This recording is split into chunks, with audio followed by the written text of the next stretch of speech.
கீழடிக்கு அடுத்தபடியாக தமிழக அரசால் நெல்லையிலே அமைக்கப்பட்டிருக்கின்ற பொருணை அருங்காட்சியகத்தை இன்று காலை முதல் அனைத்து பொதுமக்களும் பார்வையிடும் வசதியாக மாவட்ட நிர்வாகம் ஏற்பாடு செய்திருக்கின்றது.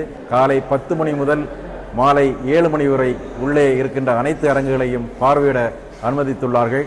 அனைத்து அரங்குகளிலும் அகழாய்வில் கண்டெடுக்கப்பட்ட பொருட்கள், அந்த காலத்து மக்கள் பயன்படுத்திய பழங்கற்கால கருவிகள், பானை ஓடுகள், அது மட்டுமல்ல அந்த காலத்தில் பயன்படுத்தப்பட்ட கண்ணாடிகள் முதற்கொண்டு இங்கே காட்சிப்படுத்தி இருக்கின்றார்கள்.